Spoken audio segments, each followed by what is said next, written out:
The king in the north! The king in the north!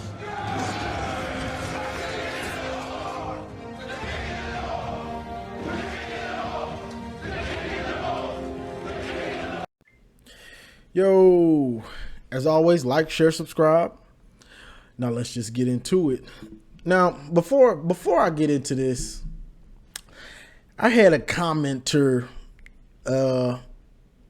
on my live, the live I did yesterday, and he left a long comment talking about I've been watching this page for a long time, and I can't stand for this anymore. And you're blaming the white offensive coordinator, the white defensive coordinator, and the white quarterback. You're blaming basically you're blaming the white guys, and you blame the black guy. Basically what he was trying to say in a long paragraph. And that's funny when people do that type of stuff, because it shows what their mind is on, and I'm going to address it. I address stuff. I call you out, so it's funny because anybody that's been watching me for all this time, has there ever been a player, black, white, Hispanic, mixed? Has there ever been a player or a coach that I shied away from getting on? Anybody that's been watching me know I don't care who it is. Black, white, whatever. You ain't playing well and I don't think you coaching well, I'm going to let you have it. Not sure why people are so in their feelings right now. I guess because Orgy's black, so they're in their feelings. But this is the facts of the matter is right now, this is what Michigan has. Not Tuttle. Davis Warren got his chance to start. He wasn't good. Well, you can say he was all right. I'll just give you that. Say he was okay. But he was a turnover machine, which means he didn't play good. 2.5 games, 6 interceptions. So blaming him, ain't nobody talking about Davis Warren no more. He been on the bench.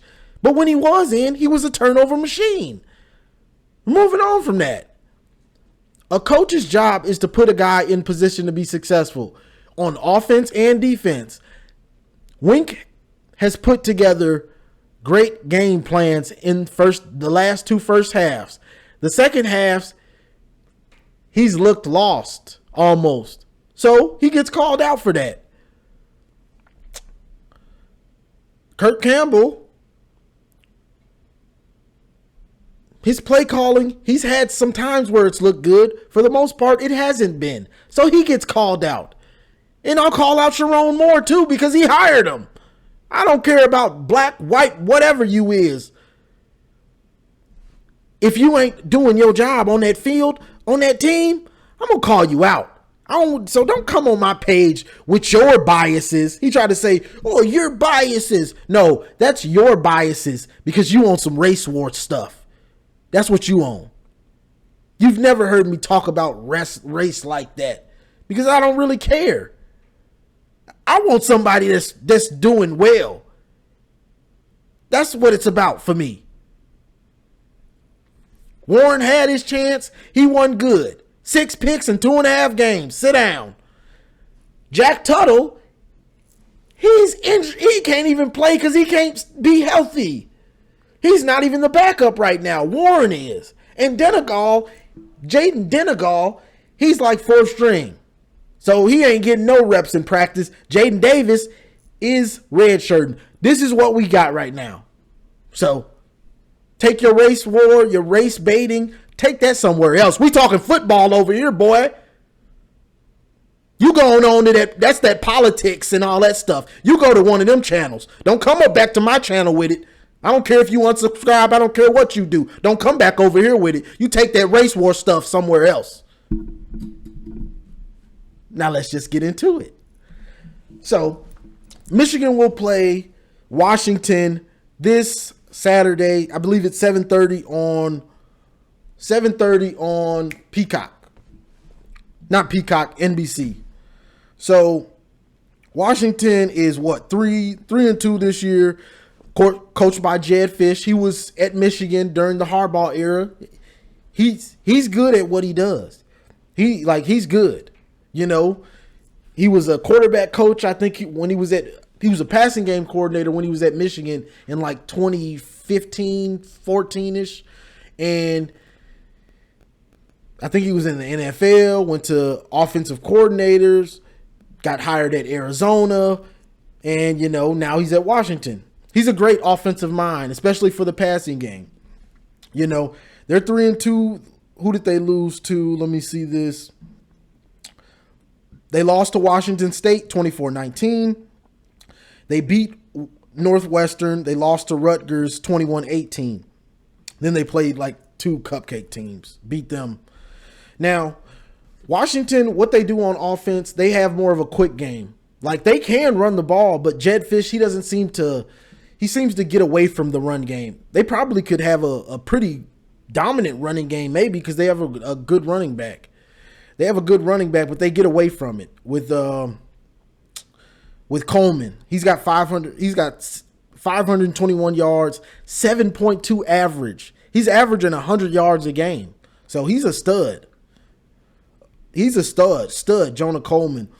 But Jedd Fisch kind of gets away from it, you know, which can play into our hand. But they do a lot of quick game. Like, their quarterback, he averages like 270 yards a game. And it's not long down the field throws. It's a lot of the quick stuff.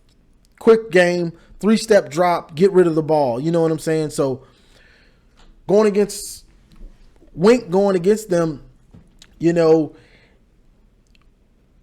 you really don't want to blitz a team that wants to get rid of it quick, because, you know, when you blitz, they want to get rid of it. A team wants to get rid of it quick. So if you blitz, you're kind of playing into their hands, because that's what they want to do, is get rid of it quick anyway. We're used to getting rid of it quick. So the big thing about playing a team like this, when they, you know, do the quick game a lot, is tackling. You know, they make a lot of their yards off tackling, off missed tackles and you know, defenses being out of position, things like that. You know, so tackling is going to be big. Hopefully, we got Josiah Stewart back. We got Will Johnson back. We want to have these guys tackling and not giving yards after the catch. Now, another weakness we showed, and knowing Jedd Fisch, he's a great offensive mind. He's gonna go hurry up, no huddle. You know what I'm saying? So Wink is gonna have a plan on how to not get exploited by that. Because now that it's on film multiple times that we struggle with it, we're gonna see it. We're gonna see that the rest of the season until we show it's not a weakness. So Wink's gonna have a plan for the quick game and the hurry up. You know, so that's just it right there. You know, he's gonna have to have a plan for that, because you're gonna see it. You know, you're gonna see it. You know, but hopefully Will and Josiah are back. You know, so we can have the defense as a unit. Josiah is one of the best pass rushers in the Big Ten, and Will, we know what he is. Trouble. We know what trouble is. You throw them one of them quick game screens out there, you just found trouble. You gonna find trouble, and he gonna find that end zone. So, you know, that's pretty much it for Washington's offense. You know, if I was Wink, I wouldn't be blitzing. You know, I'd be in zone, sitting back and tackling with some man mixed in, but I wouldn't be blitzing. To me, if you blitz, you're kind of playing into their hands. And people know you want to blitz, Wink. Yeah, I mean, it is what it is. But let's put a whole game together on defense. You against USC, you put a great half. Against Minnesota, you had a great first half. That's 2 great first half. Put together a masterpiece game, Wink. Put a game together. One of those you get nothings. Yeah, Garrison, we want it back. One of them. But yeah, so that's it on Michigan's defense against Washington's offense. Now, Washington's defense, their secondary is pretty good. So I wouldn't expect I'm not going to expect us to be throwing it all over the yard or trying to throw it like that, even though that's not our game. But, people want to see us try to open it up and things like that with Alex Orji. This really ain't the game. Their secondary is legit. Similar to Minnesota's secondary was pretty good. So you're not going to want to do that, especially on the road. Washington's crowd, it's a tough place to play, and their crowd is probably going to be, their stadium is probably going to be rocking. So you want to establish the run like we always do. We saw the dual back sets.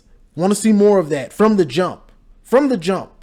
I want to put it out there. Put it out there.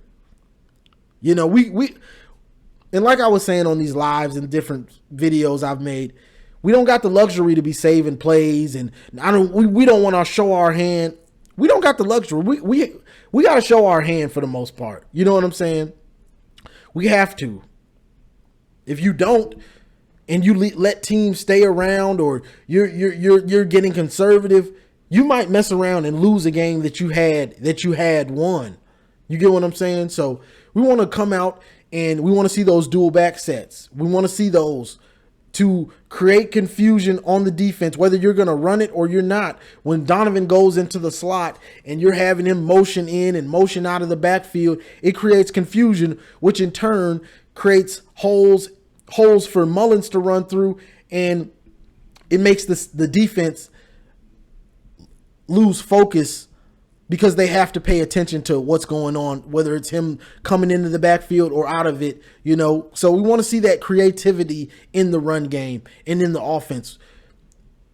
You have to do these things. You have to keep the creativity, because the longer we go with what we're doing, teams are figuring it out more every week, kind of.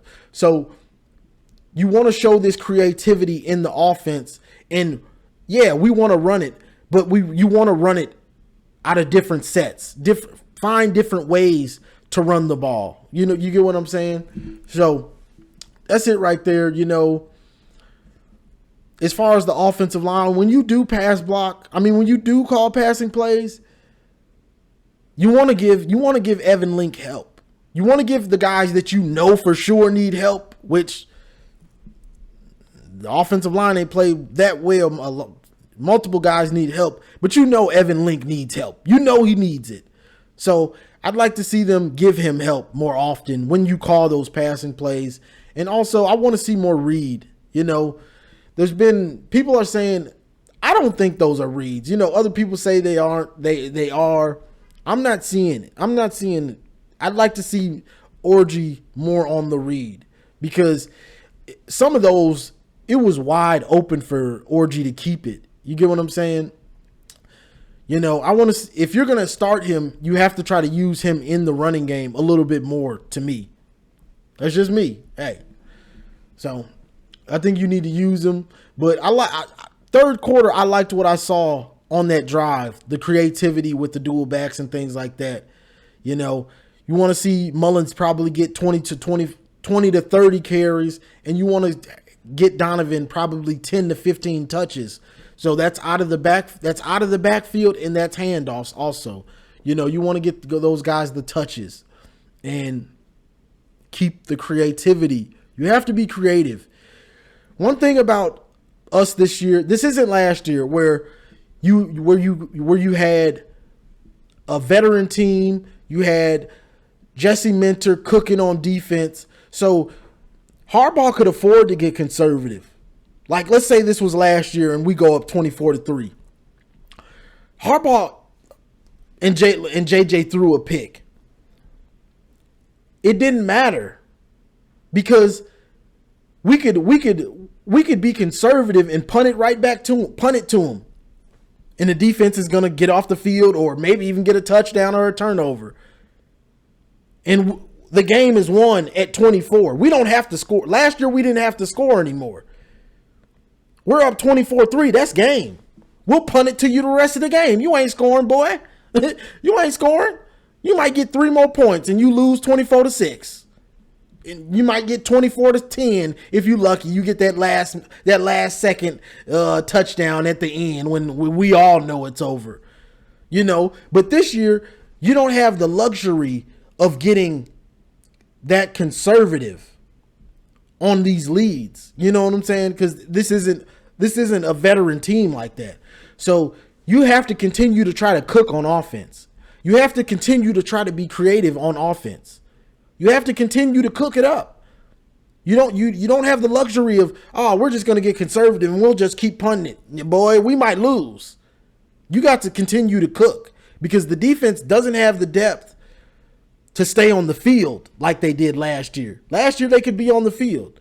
Even though they were good at getting off it, the D-line was 12 deep, so they're not going to get tired. We just going to bring in another group of D-linemen. Bring in another group. It don't matter. They're not going to get tired.